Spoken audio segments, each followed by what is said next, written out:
Alright, welcome to the honcast.com presentation on Breaker CPK. Gonna be a shoutcasting also. And joining me is HoNor here as a co-caster. And this is the Cooler Master Honor Tournament. $5,000 prize pool on the line.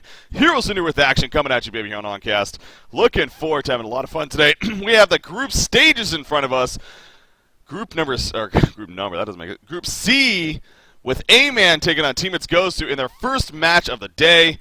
They'll play each other twice, and then they'll move on to their next opponent, but you got to start off strong. This Group C, by the way, deadly, deadly group. A-Man, Team It's Goes To, blackfade.org, and then Link's Walkhouse. So anyways, powerful teams in here. Looking forward to having some fun. Like I said, though, I am joined by Ziori. How you doing again, buddy? Ready to get this going? I am certainly ready. I am pumped up. We talked about this format a little bit the other day, and I'm a big fan, as you noted as well. Group stages are always a good thing whenever possible in tournaments. So yeah. I'm really looking forward to seeing how the groups turn out, seeing which teams come out on top and which teams are the unfortunate, losers that are forced home. Yeah, man. I mean, doing that group stage selection, again, a lot of fun, but we definitely got two groups. This group, Group C, and then Group B, which looked very, very deadly and very powerful. So one, at least, if not even two teams from those groups that are recognizable may not be moving on. So that's the great thing about this format, though. That's why I personally love it. But anyways, about this game specifically, of course, this being Game 1, we do have the picks are going, so we got to get into this. Let's start with the bands as we do. So we are looking at Silhouette, Glacius, Parasite, Demented Shaman, Magmus, Moraxis, Pebbles, and Tundra. So looking at that Demented Shaman band, really. That's definitely one that stands out, banned by Hacksman over there. And then Silhouette, actually final banned by A-Man. Obviously, Haxerin has a very impressive Silhouette play. Very likely reasoning being for that. But the Demented Shaman band, we talked about this a little bit yesterday. He got some nerfs in that batch. Yeah, definitely right. Interesting to see him banned, but Tempest still left on the board, as well as Ophelia, two very scary junglers that I guess most teams really don't want to deal with these days. So I'm definitely surprised to see him banned. I mean, even Glacius banned over those two heroes I just mentioned seems a little bit surprising. Also, I suppose intriguing that Tempest is still on the board. Obviously, TiG with a jungler already, probably not going to pick up Tempest, but A-Man opting not to go with the jungler quite yet, despite quite a few still on the board. Yeah, and I think obviously a big reason for that is, Team It's Goes To, they already have Ophelia, and so it's like, why rush it? We know that they're not going to pick up that second jungle, or at least very likely not going to. I mean, we have seen double jungle before, don't get me wrong, but probably not going to. So yeah, that's definitely the reasoning there, I think, from A-Man. And, with the final pick, they could very likely finish off with something like that Tempest, or maybe you just say, screw it, we don't want to go the jungle strategy, and, be a little bit surprising to see them pass up a hero like Tempest, because that doesn't happen too often. Never really makes it to the banning and the picking stage, but maybe A-Man just doesn't feel comfortable with it. But how about that? Team It's Goes To has finished their lineup, and let's look at what we're dealing with over there. So they finished it overall. They got Magebane, Armadon, Ophelia, Nymphora, and Jeraziah. Wow. That's a lot of heal potential surrounding this Magebane Armadon combination. This is one of those really scary lineups and annoying lineups almost to play against here, I would think. Mm-hmm. Oh, annoying to say the least. I think scary is probably more on point. Really smart picks from TiG. They really built this team around the Armadon Magebane. Generally when you have that hard carry, you want to have some sort of ability to allow him to solo farm and then do something with your remaining four heroes, whether it's push, whether it's defend pushes, or try and set up ganks.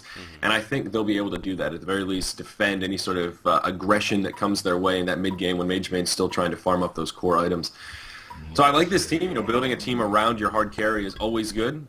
We saw Jeraziah last picked. Electrician was still on the board, and A-Man opting for Puppet Master over Electrician. And that's one of those things we bring up a lot, how Electrician counters Jeraziah very nicely. So, yeah. Again, interesting to see them not going for that hard counter. That is. And, but I really think it came down to a case of, who are we worried about more dealing with? Is it that Jeraziah or is it that Magebane?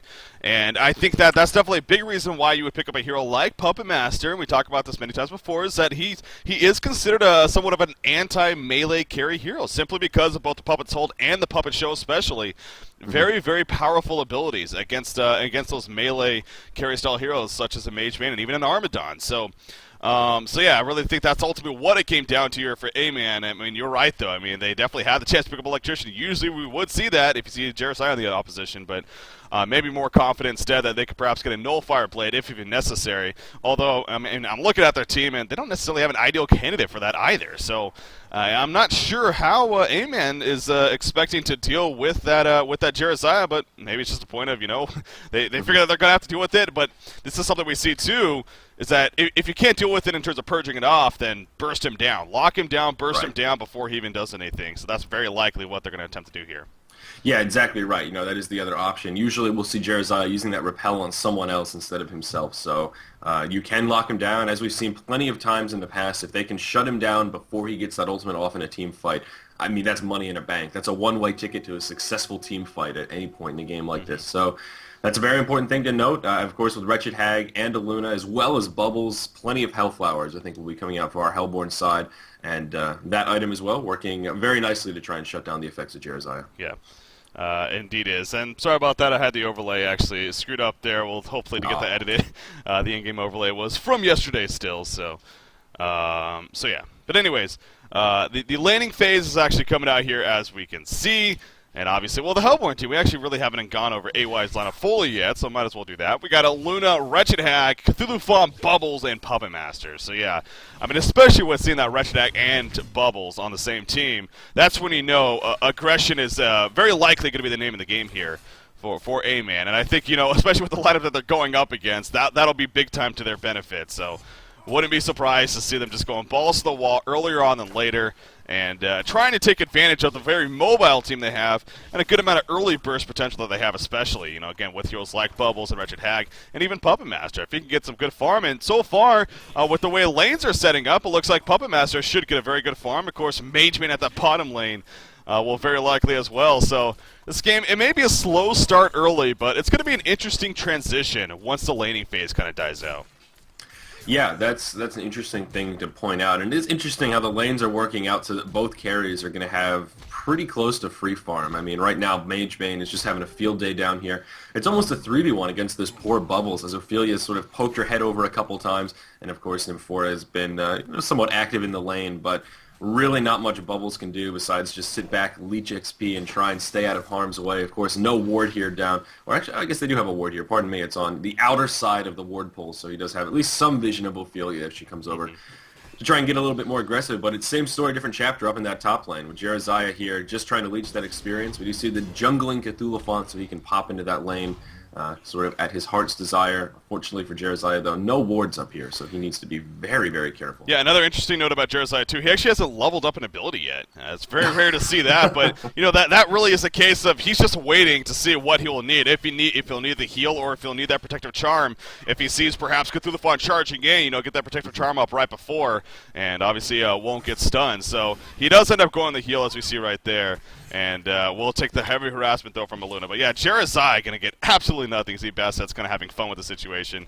He knows he's minimal to nothing. And this is actually going to make things really interesting. I mean, that's definitely something that stood out to me, too, when you looked at this Legion lineup was, is there enough farm overall to go around, especially from the laning stage? And that's going to be the curious thing. I mean, obviously they lined it up to where Magebane and Armadon, for that matter, and you see how well he's doing actually against this Wretched Hag here. In the middle lane, and actually pretty well, 11-3 compared to that 8-3 Wretched Hag, so definitely winning it, and constantly seems to be harassing her as he just gets his bottle delivered. But it is sacrificing. They had to choose somebody to sacrifice when it came down to it, and obviously that in this case it happens to be Jeremiah. So he will not only be under farm, but under leveled as well because of how aggressive Aluna is playing. And Jeremiah, one of those heroes, really could use those levels. I mean, he needs to get that heal maxed out as soon as possible. So that's going to be unfortunate for our Legion team. We'll see how much of an impact that actually has here. Yeah, definitely. Jeremiah definitely fits into that role of heroes, sort of like Midas a little bit, where he really needs to have that solo experience. Not necessarily has to, but in most cases that's ideal. But with that, he really doesn't have that strong of a laning presence by himself. He can do a lot of things in combos, using that inner light aggressively, but by himself here, he's sort of forced to play as defensively as he is just to kind of avoid death, because if Puppet Master decides to get aggressive, he can drop all those CCs, and I think, him and Aluna can put out enough damage to at least put some serious hurt on Bassett and get him dangerously low. So I can understand why he's playing so defensive, but you're exactly right. That's really going to hurt. If you look at the GPM chart, I mean, he is lowest in the game. He's actually tied with Aluna right now on about that static gold farm level, and that's a little bit rough to see. Also, the lowest in the game, well, again, on par with Aluna for that XP per minute, which is bad news bears. Yeah, it is. So that's definitely going to be intriguing to me, again, to see how Bassett kind of recovers from that and see truly how much of an impact that may actually have. Maybe it won't have the biggest impact in the end, because as long as he has that level 1 protective charm and at least can do some healing, maybe that will be enough for Mageman and Armadon to kind of just take over this game, as you would expect for Teammates Gosu if they want to be victorious. So, but, it is going to delay that Soul's Blessing, which, of course, is a very important ability. By the way, Bubbles at the top lane in the meantime, bottom lane, excuse me, will show surf away, but great combination right there between Nymphora and Mageman. Of course, they had a ward of sight here, so they saw Bubbles trying to hide in that little niche in the trees, and that wasn't going to work out. So, well played on their part, and good amount of burst damage coming out, and we'll force him to fall all the way back and actually start some regen. So Bubbles, just like Jeremiah, of course, again, as expected, he is struggling. But Bubbles a lot more likely, not only to be able to leash experience a little bit better, but, that's just what he's used to at the same time as well. So, but again, as expected, this is really turning out to be a very slow-paced laning phase here.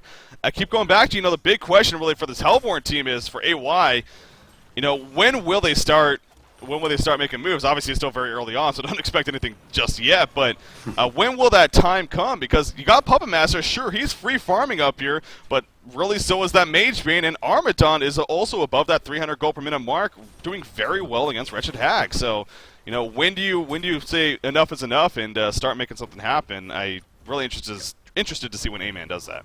No, I'm interested as well. That's going to be a very important timing in this game, as Magebane is definitely going to take off eventually. At this point, both Magebane and Puppet Master will take off, but depending on what item route Magebane opts for, I mean, a Rune Cleaver in this game could be pretty interesting. As you mentioned, it's off to a very slow start, so if the game keeps up at this pace, I think a Rune Cleaver is going to be a nice investment here for Magebane, especially since he'll be able to pick it up in a pretty timely manner. And if that becomes the case, I think he's just going to start out farming Puppet Master, where this static gold farm is going to be so advantageous for the Legion side. We're going to have to see A-Man really get aggressive.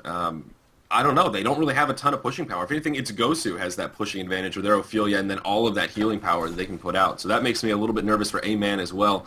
Again, like I said, a little bit surprised to see them not pick up Tempest, not only for that ultimate, but just for some of that pushing power. So in that mid game, they can get down some of these outer towers without too much trouble. Yeah. Well, I mean, with the way this landing phase is going so far, again, it does lean me a little bit more in favor of Teammates Gosu. But this Puppet Master, man, I mean, he does continue to be the top farm in the game.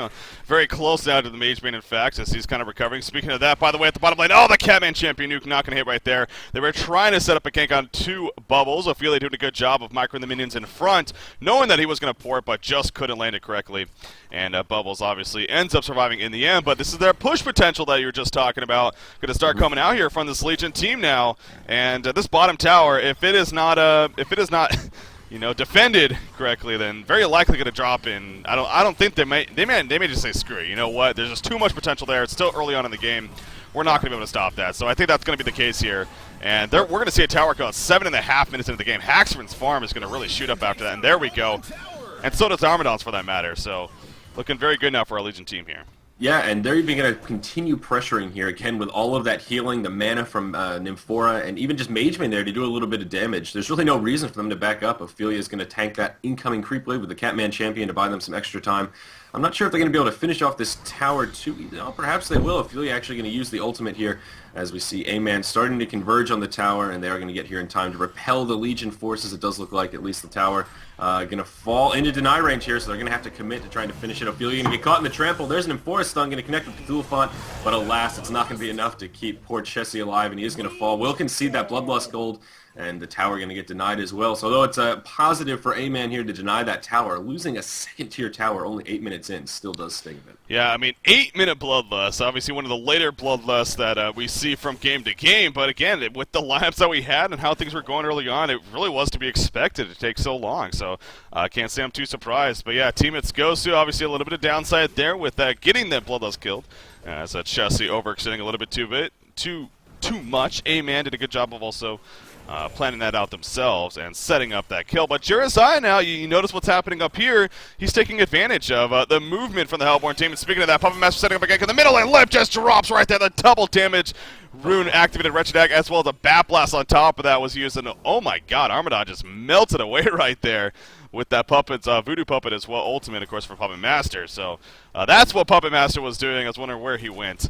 And sure enough, setting up a gank in the middle lane. But as I kept going back to, though, Bassett's here at the top lane. You know, he has been able to recover a little bit in his farm as a result of that movement. May need to be a little bit careful here as Puppet Master going to come in with a flank, start auto-attacking me a little bit. Uh-oh, here comes Aluna as well. The Puppet Show activated. Can he get any heal off in time? The trample, it will hit in time. Great job by Aluna right there, stunning just prior to the trample. I think that bought enough time to prevent the Protective Charm and ultimately set up the kill right there.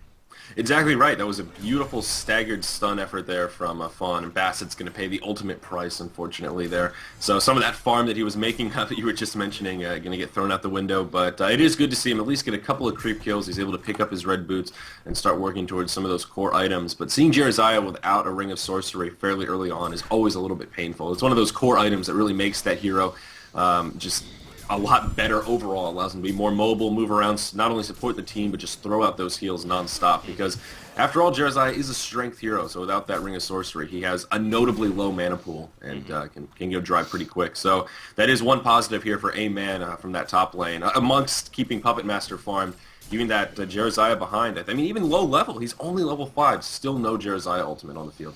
Yeah, and I actually want to go back to Mage Bane. I remember you bringing this up earlier. You know, what is he going to look to go for? You mentioned the Rune Cleaver. Yeah, I personally think Helm of the Black Legion, and in fact, we'll see actually very soon if that is going to be the case. But a big reason for that, in fact, you look at the Hellborn team. By the way, middle lane, we do have a little bit of action coming out. Armadon barely surviving right there. Will it be enough? Yes, it will. Jeremiah ports and helps to make sure he stays alive and cut through the Forecast, turn around. Now look at Ophelia with that Vulture Lord Tornado going around. Isn't going to be enough to chase him down, but we do see Aluna now getting caught, and that Snot Storm going to prove to be too much. Aluna will end up falling right here, just a matter of who gets the last hit, and it will be Bassett's on that Jeremiah. An invisible Wretched Hag as well as a level 5 Bulbasaur nearby, but not going to be able to do nearly enough. Great turnaround right there from the Legion team, and that brings up another great point that we're going to start seeing more and more of that perhaps as we start from the selection stage. A very heal-heavy team, and the best thing about heals is that you can turn around those fights in an instant, as we pretty much saw right there with Ophelia's heal coming out. So, but they also have Nymphora and Jeremiah on top of that. It's going to be very difficult for our Hellborn team here. Exactly right, and that's where that pushing power comes in for the Legion side. Ophelia, of course, is a great pusher, but with Jeremiah and Nymphora, that's just so much healing and mana that they can put out. I mean, they can just keep re-engaging these team fights. They can pressure a tower, back up, heal up, regenerate their mana, and then just continue pressuring again. And that's what makes me nervous about this Hellborn side. We were mentioning, when is A-Man going to get aggressive and start trying to shut down this Mage Bane?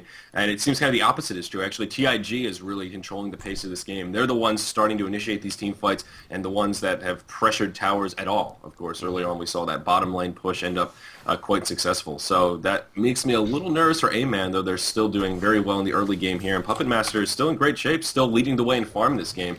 Around 365 GPM, certainly nothing to scoff at. Yeah, and you know, that kind of leads to a point of what I really think may end up happening here from A-Man. It's obviously they know that they need to win sooner than later, but it by no means they need to rush it right away and get these really early kills and just try to go right off the bat. You know, get the Assassin Shroud on Puppet Master, get your Hellflower on Wretched Hag. It was going to be huge as well. You know, get Cthulhu on the Helm of the Black Legion, somewhat tanky. Get these at least initial core items before you go to a little bit too reckless. You know, that goes back also to with the laning phase and how well it's going here for Team It's Ghost, who specifically Mage Bane and Armadon. It's not like they're under-farmed and you can take advantage of that early on. So the fact that they're managing very, very solid farm themselves too, you know, I think brings the mindset to AY of, you know what, we just need to make sure to get our initial core items, and that's where we need to shine, because rushing it right now could be just a very risky strategy. So Puppet Master is on its way to an Assassin Shroud, and by the way, you know, I was talking about Helm of the Black Legion on Mage Bane, maybe that being a better choice because of how much burst this Hellborn team will eventually have, if not even already. But he is going for Rune Cleaver, it looks like, so we'll see how that works out for him. Yeah, I mean, the thing about Rune Cleaver, obviously, the earlier you get it, the greater investment, or higher ROI it has, I suppose you could say. So the fact that he's going to be able to pick up this Rune Cleaver just so early on in this game makes it such a cost-effective item here. I mean, Haxorn's just been free-farming pretty much this entire game, and it seems that that's really not going to change in the near future here. So if he can keep free-farming where he is with a Rune Cleaver, I mean, that farm is just going to explode. So I like the choice here. I think it makes a lot of sense. Yeah, well, we'll see how it does work out. Oh, by the way, right there, Chubby Chris, too, and Reginac using the Bat Blast and an Armaton, but that just goes to show you how tanky he really is. Helmet of the Black Legion and Mystic Vestments, he tanks most of the damage. And really not feeling it all too much. Reginac will blink away before Magebane does enough right there. Puppet Master puts a Puppet Show on a Magebane, but they're running away. Nice trample coming in for Cut through the fly. However, no turnaround coming up. Again, remember the Bat Blast was already used by Reginac. That could have been a great lined up one, but not able to do so. The Minotaur stun missing the first one. Cut through the fall, we're going to stop, but in comes Bubbles. That Kelfield lands. Ophelia will fall to the ground. You see Puppet Master off to the side, activates the Voodoo Puppet on it, and 4 of all heroes actually will end up helping to kill him, but Armadon chasing this Puppet Master. They really need to support Puppet Master right now to keep him alive. I don't think it's going to happen, though. Protect your charm on the Armaton. One more Quill Spam should do it, and there we go. Oh, auto attack just does it anyway. So the Quill Spam is going to continue, though, as he does run out of mana right there. But yeah, the Hellborn team got a little bit too distracted, and instead of trying to save Puppet Master, they were chasing a little bit too much. So in the end, Puppet Master falls. But overall, a pretty back-and-forth fight there between those two teams, as we saw. Definitely. Really, the question in my mind was, where the hell was Jereziah? He stayed in that top lane way too long, especially given the Tier 1 tower for our Legion side is still up. I mean, that's a great access point. He could have been to that fight so much earlier, and he just simply wasn't. So that's a little bit of a misplay from Bassett's there. But also, that lack of early form really hurting him. Without that Ring of Sorcery, as we see here, he's low on mana. That port costing him some of that valuable mana pool, and he really wasn't too effective in that fight. If they could have gotten a Jereziah ultimate off at a key time in that fight, maybe keeping Ophelia alive, keeping that healing rotation alive, that fight could have been much different in favor of Team It's Ghost. Yeah. So a little upset to see Bassett's get to the party so late. Yeah, well, that's Jereziah. That's his go-to, is he is the big team fight turnaround hero. I mean, that's why he is such an impactful hero on the competitive scene, and we do see him banned so often. So I definitely agree with you there, but I will say, Bassett has recovered in somewhat at least. Again, still working on that Ring of Sorcery, I would think still. I mean, by all means, still very, very worthy pickup. He did choose to go to Steam Boots first and even a Power Supply, and his farm is still struggling at 162, but again, we're talking about how he had 70 gold per minute early on in this game, so it has recovered, and that is the good news. But and he's level 8 as well, which is also another important thing to bring up, as we did stress earlier too, so good news for them. But Magebane, 370 gold per minute, and it is just jumping up and up. He hasn't delivered the mana tube to himself. I was wondering about that. So there's the first okay, there's 2 broadswords. So he does have the Rune Cleaver now, 16-minute Rune Cleaver. Not too shabby, as well as the Steam Boots here for Magebane. And it is just going to start taking off. So this is what we talked about. This is where it does start to get for A-Man of a point of, all right, he's got the Rune Cleaver now. He will just start getting really, really powerful to the point of unstoppable. And the heal support is also gaining more and more levels, becoming more powerful themselves. When do we really try to make something happen? They're going to try to make something happen here at the top lane. Facets will get taken out right here. The nice Puppet Show on top of the burst damage from Wretched Hag, as well as a Whiplash from Puppet Master. Gets the easy kill right there, so good coordination. That may be the beginning of what you would hope to see here from A-Man in terms of a really aggressive play now. Yeah, I would definitely agree with that. This is that point where they're going to need to start really being active to pick up kills. The thing with Rune Cleaver, there is a negative side to it as well. A little bit of a double-edged sword is Magebane is super squishy right now. I mean, he has decent levels, but you mentioned Helmet of Black Legion. He would have so much more survivability right now. Of course, no magic armor as well. Of course, his Blink adds that passive magic armor, but he doesn't have the Mystic Vestments either. So Magebane is really, really squishy right now. And, there is some room for the Hellborn side to capitalize if they could maybe get some aggressive wards up, put a little bit of pressure on Magebane, and just not let him free farm with this Rune Cleaver. Especially now that Puppet Master has that Assassin Shroud, that opens up a whole nother window of ganking potential against this Magebane. Yeah. So hopefully they get aggressive. I think Wretched Hag too, yeah, exactly. With the Hellflower, I mean, she is well on her way to that, getting her Sarkhan Arcana soon. In fact, we see right there, just got it, I believe. So, yeah, that's really, when she gets that 3rd Arcana, once the Hellflower becomes finished, ideally within the next 3 or 4 minutes or so here for A-Man, that's... this is where they really need to take advantage to keep going back to him. And the fact that, Magebane is only at 900 life with Steam Boost such a strength definitely says something. Now, he does have a lot of heal support, but obviously if you burst him down to the point where you can't receive those heals, then you've done your job. That's going to be the ultimate accomplishment here for A-Man. So taking a closer look at more and more items, by the way, we see Helmet of the Black Legion just finished on Cthulhu Fall right there, so he is getting bigger and better. Of course, Bubbles, just like Jereziah, he's been in the case of recovery mode for most of this game. He is not doing too shabby now, 175 gold per minute, but still behind quite a bit. You look at the Legion side, You know, you got Ophelia's actually been having a pretty solid game. We haven't mentioned too much about her, at least in item sense. She's got Plate of Greaves, Astrolabe, Ring of Teacher, and farming around 267 gold per minute. So Chessie right here on Ophelia, not doing too bad of her job herself. And yeah, I mean, overall the stats, I mean, it's kind of, obviously it's slightly in favor of the Hellborn team, but then you look at the individual GPM with Mage Main up there. I mean, it's just an unsure game. Both teams have their big positives. It's just really who will amplify, or who will capitalize the most. And I think it is more on A-Man. Again, they're the ones that need to control the pace of the game to ultimately be victorious here. So I'm still just waiting for that fine point, maybe another minute or so. Before the Hellfire gets picked up, and then we see where it goes from there. As Whispering Helm should be finished in the near future as well, and Puppet Master, as that's going to be his next item of choice. Yeah, it makes a lot of sense as well. Just an all-around core item on Puppet Master, as we see pretty much every time we see a Puppet Master, so no big surprise there. But it looks like Magebane is going to move into more of a tank route here. He did just pick up a Beast Heart, which I would assume will turn into a Helm of the Black Legion here once he procures another 800 gold or so, and that's when that window that I was talking about, where you can try and punish this economic investment, starts to close a little bit. Now that he has that Helm of the Black Legion, you know, Magebane's that much more tanky, and it makes his survivability that much higher. And as we were talking about with that farm, as we should expect with the Rune Cleaver, he is starting to take off a little bit, slow and steady. He's now well above 400 GPM, about 50 GPM ahead of Puppet Master, which is a little bit scary. Speaking of Puppet Master, up in the top lane, we see him dropping the combo onto Bassett's there, and really nothing Jerizaiah could do about it. Puppet Master's crowd control proving to be a bit too much for level 9 Bassett's to handle. Yeah, and by the way, on that note, both Rape and Nier are actually, of course, former members of Soon Tour, a team that did actually very well in the Dream Haunt event, and definitely, you know, surprised some people. But that team ended up disbanding, and obviously now they're here, are joining up with the A-Man crew and Franzi, a.k.a. Peter Van Dam, Chubby Chris 2, and Fane. So just a note on that. I don't think we've even really mentioned that, but Puppet Master, though, yeah, that was very, very good play by him. I mean, it just showed that was by himself on a Jerizaiah. He just bursted him down before he could get anything off.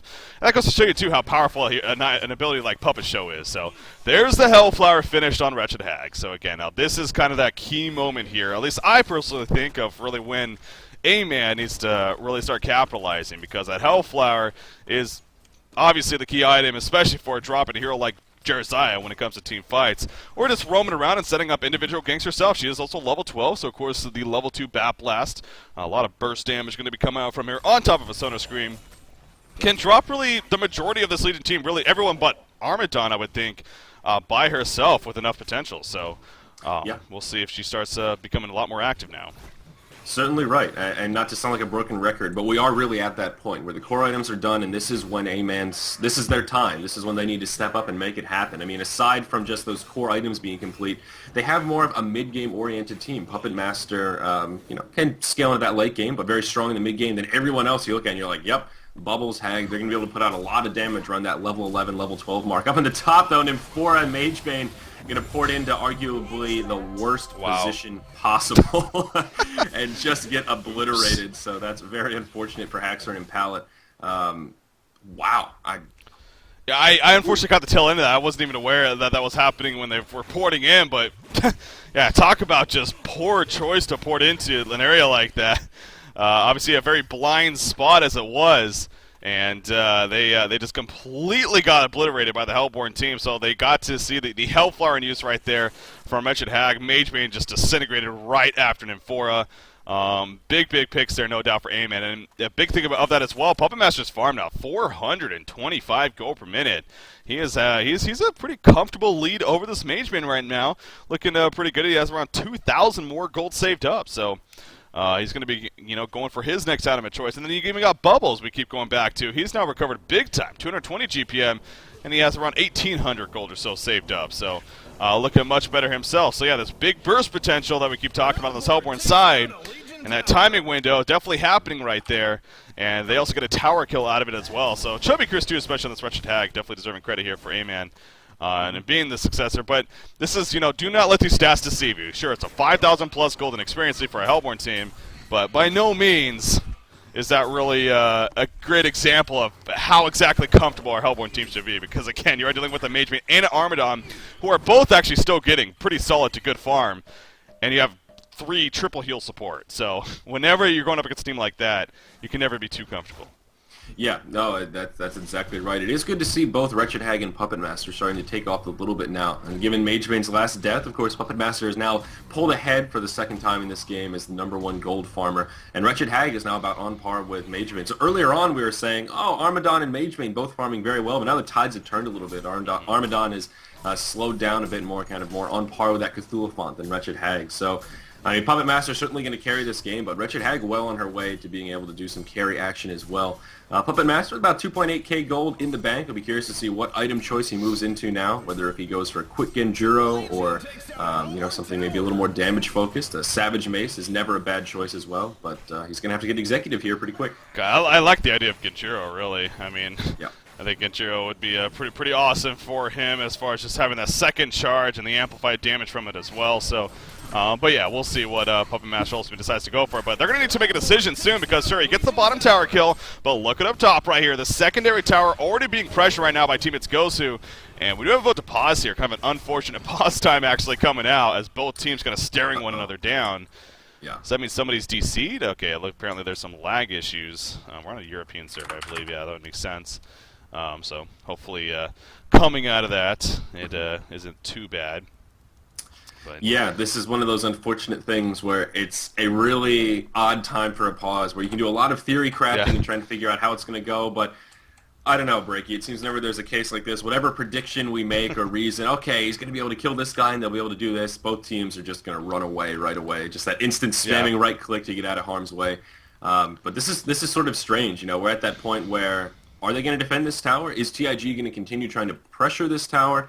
I believe the glyph was just used before this pause. it was, yeah. So, now it's a race for the deny. This is going to be kind of interesting as the unpause is commencing. Here we go. Let's get it on with see what these two teams are going to do right here through the fun. In those front lines, not going to use the trample, though. Look at Jeremiah just sitting way back here, making sure not to be jumped right here. They do deny the tower, so Rape on that Puppet Master doing a pretty solid job of that, but in the end, I think the Legion team pretty satisfied with that push that they ultimately got out of it. Armador going to run into Wretched Hag right here, but obviously you don't expect really anything to come of that. So it all ends anticlimactic, as we just talked about. It usually happens coming out of a big team fight pause like that, where both teams kind of play a little bit more cautious than usual, perhaps. And that's how it goes. But yeah, a big point I kind of wanted to reiterate there was that Jeremiah, his positioning, and now he's making sure to stay very, very passive and very defensive. He's hiding in the jungle like he's a ninja or something, just to make sure that Wretched Hag especially cannot jump him with a Hellflower and then burst him down, as we keep talking about. So you got to give credit to Bassets there, making it difficult on A-Man to not get an easy jump onto him, because if they jump him, he will get bursted down. I mean, I think that's pretty obvious. So having some apparent lag issues here, though, so hopefully, again, it does get cleared up and move on. I certainly hope so. But while we're sitting in this pause, we can take a look at a couple of the item choices here. Bubbles now with a portal key in hand. Puppet Master still yet to make a huge investment, sitting now at about 3.5k. Cthulhu Font has his Soul's Bulwark, and over here on the Legion side of things, we actually see 2 Shaman headdresses, which I can't say I'm too surprised to see either, given all that magic damage output the Hellborn side can have. I'm sure a Barrier Idol will be on the way before too long, though. I'm kind of curious to see who's going to grab it, Ophelia or Armadon. Yeah, and that does bring up, go back to the interesting point. I believe you were talking about this earlier, too. You got your Magebane. Still no Mystic Vestments even on him. Obviously, the benefit of Magebane is that he does have his own personal Blink armor with 15 magic armor. And another point to bring up on that, of course, the radius, or the effect it has on teammates as well, the +5 magic armor. Very powerful against this Hellborn team, no doubt. But you still could argue, if he's not able to blink, if they jump him going into those team fights, he doesn't have that armor up, then obviously it doesn't do too much good for him. So, it's still, you could still argue that it's worthy of a 400 gold investment for at least a Mystic Vestments. But for now, Magebane, again, being played by Haxerin here, is choosing not to do so. So for now, he's going to continue to farm. That's probably the good decision, because, again, it keeps going back to, A-Man, they're the ones that need to control the pace of this game. They've definitely been stepping up quite a bit. I mean, the gold and experience leaders continue to look very solid in their favor. Wretched Hag is going to camp the jungle a little bit, but by herself, I don't know if she's actually going to open anywhere. As you see the Legion team on the mini-map, they're supporting one another quite well. I mean, Jeremiah is basically babysitting this Ophelia as she's roaming through the jungle, knowing that anyone can be jumped at any time. Nymphora, though. You may be in a little bit of trouble. That's Wretched Axe next to you. No, but with Mageman there. I suppose Jersey probably not. But they are making their way down here. We'll see if they look to jump them. Yep. There could definitely be an incoming gank here, although it looks like Hag is going to venture away. Seems there are too many Legion folks in the immediate area to really set something up. But anytime you see an invisible Wretched Hag with a Bat Blast, I just think to myself, something could happen here. But nope, Hag going to burn the invis and just blink back to safety. So, looking at the GPM chart with that Rune Cleaver, Magebane's farm continuing to improve. Now with the Firebrand, does have Repel from Jereziah to cleanse the slow as they continue to play defensive here. So both teams really not too eager to overcommit to a fight. Only 13 kills here across the 26 minutes of live action we've had thus far, Breaky. So I can't say I'm too surprised by it, given the hero lineups we have here, but just so damn passive. Yeah. Again, that's to be expected, but I am noticing a point in chat being made on how we're talking about how the Hellborn team doesn't want to have this go late game because they're going to get out late gamed by Team It's Gosu. And, okay, to go on that point, okay, I'm not making the point, and I don't think you are too, that obviously Puppet Master and even Wretched Hag, we've seen many cases of her being very useful into the later game stage. They can be very useful, and they can, to an extent, compete with a hero like Magebane and even Armadon if they play correctly. And, depending on the item pickup and depending on the initiation, they can definitely be very powerful in those late game team fights. But the biggest thing to point out, and I think the reason why we're bringing it up is they have a better advantage now. They have a much better advantage now going into this mid-game stage because of the farm that they have and just because they're heroes in general. So why not amplify yourself? You want to be able to win the game now if you can, just to make it easier on yourself. Sure, again, Exactly. If it goes late, yes, they're still in the game. It's not like it's over and they might as well concede. But, again, that's just a point and a little bit of a rant there. But I think you make a good point. That's definitely true. I think it's easiest for them to try and win in pressure now. Once everyone's level 25, Magebane's going to be a lot harder to deal with. I mean, they do have 2 health flowers. They have that burst damage. They have the silence from bubbles and all that crowd control Puppet Master can put out. But the one wild card here, to overuse that word a little bit, is Jereziah. They have no way to get rid of this repel. So if he throws that repel onto Magebane, what are they going to do? I mean, they can't slow him down. That's a hard carry with kind of a free shrunken head. And then next step is, okay, they can pick up a Nullfire Blade. First problem is who's going to get it because they don't have a great candidate. But even if they do, Magebane can always move into a Nullstone, and that totally nullifies the Nullfire Blade. So Jereziah mixed in with all these heals is really what makes that late game Magebane more scary than I think most situations where you have an opposing team with this much crowd control. Exactly. It gives him, that almost permanent magic immunity, it seems like, in those team fights. And well, not quite permanent. As we noted permanent. In that last patch, Jereziah's repel cooldown did increase a little bit. So that is something to note, I suppose. Yeah, that's actually, let me pull it up real quickly. 24 seconds now, up from 20, I believe. Mm-hmm. So wow, it's 8 seconds instead of 4 seconds, yeah. So, I mean, that is somewhat serious, but still the point is the same, that I mean, even so, a 14-second shrunken head on Magebane is still pretty damn scary, so it doesn't really change the scope of things too much. No. Well, we do see both teams kind of making some big decisions here. Obviously, a little bit of split pushing going on. Puppet Master and Wretched Hag pushing the bottom lane. They are going to get the tower down here about their secondary. Middle tower taking a lot of pressure in the meantime. So what will they choose to do? Will they continue pushing the base now? Or will the Hellborn team fall back as Team It's Gosu, same thing for them. And it looks like Team It's Gosu is going to start falling back themselves. Not feeling too comfortable about committing to that. As Wretched Hag and Puppet Master, though, at the same time, it's not like they're Homecoming Stone porting back. They do have Homecoming Stones, but they're going to kind of walk back for now, though. There we go, Wretched Hag. She is going to port back. And Puppet Master may actually try to come in with a flank. So we could see a sandwich attempt here come in from our Hellborn team. Now, Puppet Master living life on the edge. Obviously, he's roaming through the Legion jungle. I mean, pretty lucky that he hasn't really ran next to a ward of sight yet, as he is kind of doing right here. So yeah, he just ran right next to one. So they are very aware that he is over here, but of course with that assassin shot you see right there, he is going to get away. So, but just feel the team fight brewing right here. I mean, they're hanging out near that Congor pit. The Hellborn team kind of sneaking in a little bit. You see the bubble shell serve to scout them, and that'll make the Legion team realize, we're not going to be hidden here. So Yeah, I mean, at this point, only a 6K goal difference 30 minutes in. Both teams are sort of on the same wavelength. Both teams have those core items complete, and they're both feeling kind of confident. I mean, Magebane, pretty close to level 16. He's got that Geometer's Bane, and amongst his other core items, that's really that kind of that point where Magebane really gets scary. He drops that Geometer's Bane on somebody, and their mana's just gone. That's when Magebane becomes a very, very scary tool. On the other side of things, the Hellborn side is really on the same wavelength. Again, they have 2 Hellflowers. They have those other core items across all their heroes, and they have plenty of money for buyback. So both teams are kind of like, all right, I'm feeling good. Let's get this team fight going on. So now it's coming down to that initiation power. Both teams looking for that opportunity to maybe catch somebody off guard, get a 5v4 scenario, or just look for that golden engagement opportunity. So seems to be that's just what we're waiting for here, is both teams kind of dance around one another.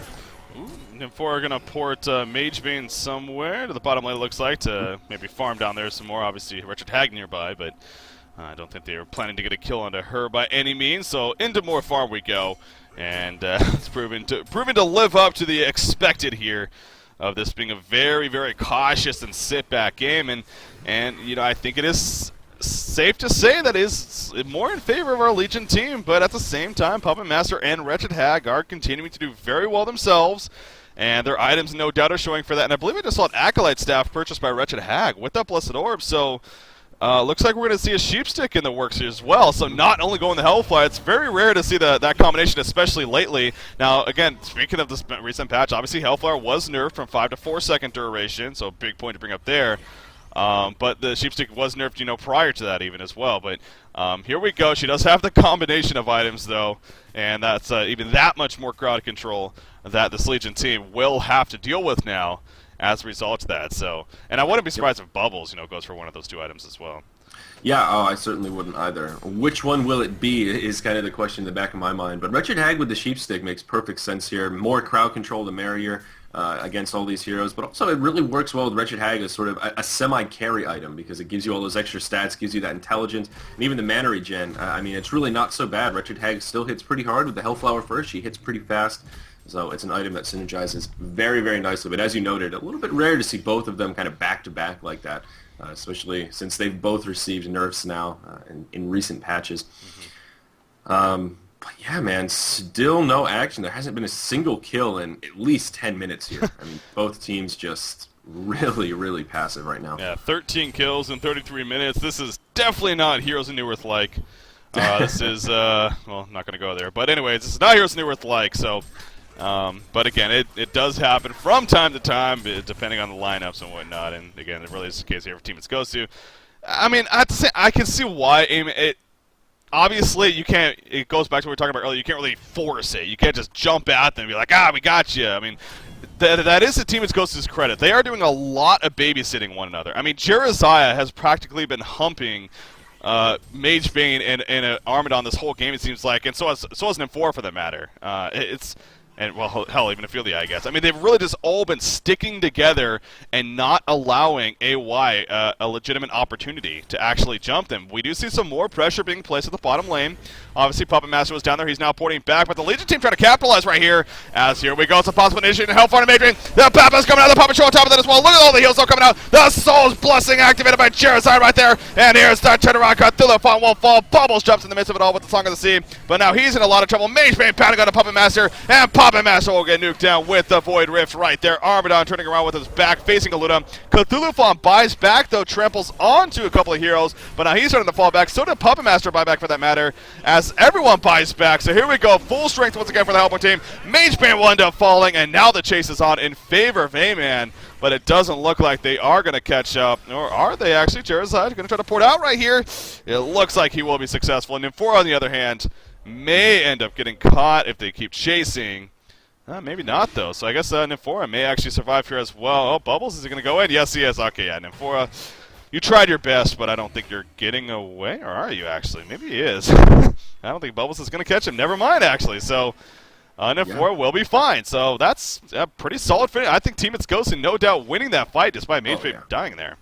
Oh, absolutely right. We may have seen him for a fall after all. Another double damage on that Wretched Hag. That's like it's almost 3 in a row, it feels like here. But, yeah, that was very, very good for Team It's Ghost. It looks a little deceiving when it's all said and done because so many buybacks were used, but 3 buybacks used and then Aluna was picked off in the end. So it was kind of a 2-for-4 exchange if you count Nymphora at the end, and then that's not even factoring all those buybacks that were used. So really, Team It's Ghost coming out far ahead, though it it looked like a nice defense around Hellborn side. And I mean, all things considered, it really was a good defense, but it did cost them quite a bit. And they're only going to be able to do that once, maybe twice more before the next push is just a little bit too much. I think A-Man really needs to focus on finding that initiation onto Jeraziah. We saw as soon as that Soul's Blessing came out, I mean, the fight just turned almost instantly. As soon as Mageman was initiated on, the barrier idol came out from Ophelia, and after that it was just all downhill for A-Man. Well, so I don't know. They need to lock somebody down to start off the fight. That's the point I wanted to bring up, too, about that fight. I mean, I'm not a fan of their choice of target there. And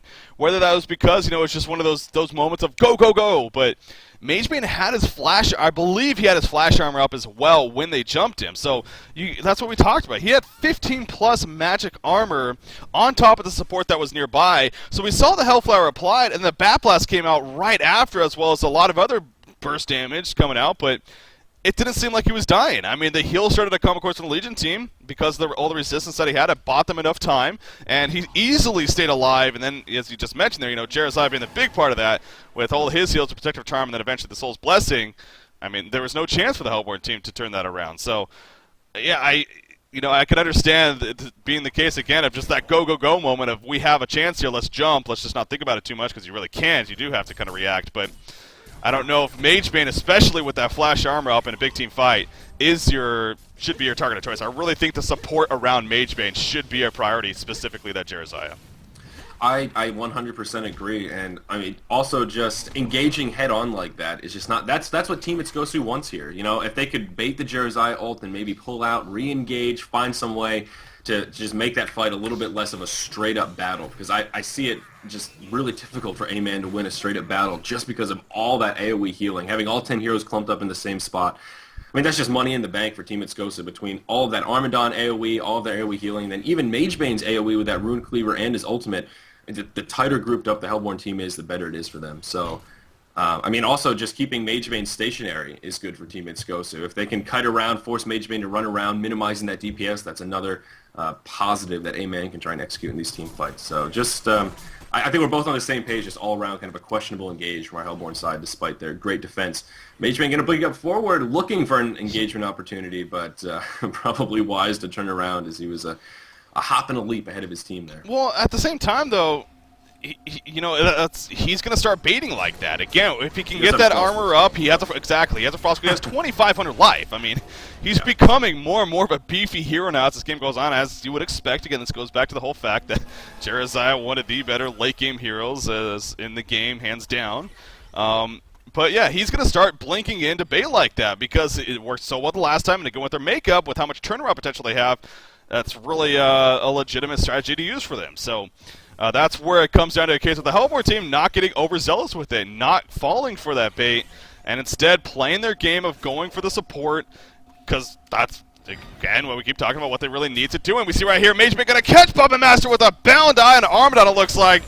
Easily takes him out. No chance for him whatsoever. The support was just not there for the Hellborn team. They were not ready for him to get jumped.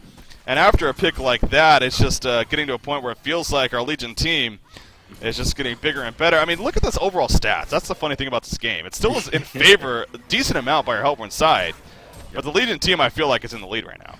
Oh, by far. And I think the really key statistic to look at to demonstrate how far ahead TiG is just look at the buybacks. Rape now 0 for 2 with buybacks. Everyone on the Legion side still has 2 for 2 with their tokens. And I think that's really what this game is going to come down to. They're going to find another pick like that. Puppet Master's not going to have a buyback ready, and that's going to be the end of the story. This is one of these games that's really what it's going to come down to. So that kill on Puppet Master there, I mean, just so valuable. That really, really just puts things much more in favor of Team Itsugosu than the other stats would have you believe.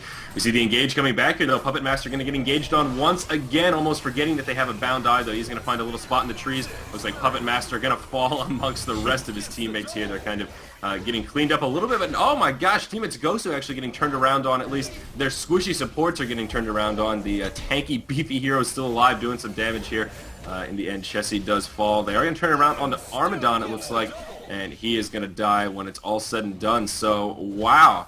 Put in my mouth a little bit there. Puppet Master, the only one that went down for the Hellborn side, and Magebane, the only survivor here for Team Itsugosu. A lot of that had to do with Puppet Master positioning himself in the trees like that, made it a very, very small area for that Legion team to get into to try to take him out. they were all focused on him. Magebean and Armadon were going straight for that Puppet Master. That's all they cared about in that fight. And in the meantime, as we kept going back to, Wretched, Bubbles, Luna, and Cthulhu were like, all right, we'll just chip off your support one by one while you're doing that, and then eventually turn around this big fight. So sure, you got our Puppet Master.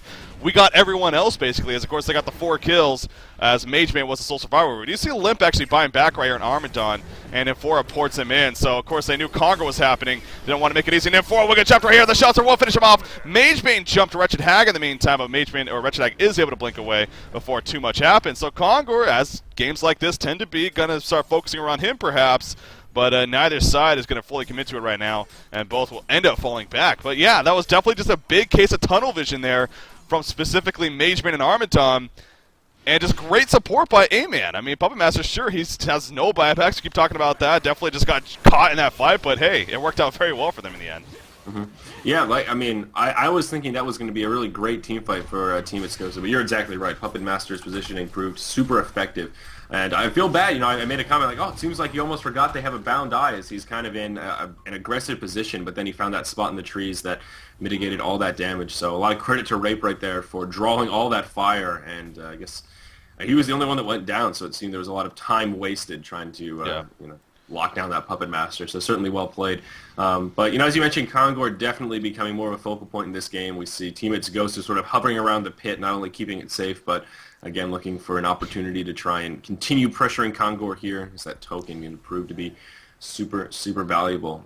Even though A-Man with that great fight, furthering their lead now 42 minutes in, it's still really scary to see Puppet Master with no buybacks left and Magebane with both of his. That's that one stat that just keeps coming back to me as like, man. Yeah.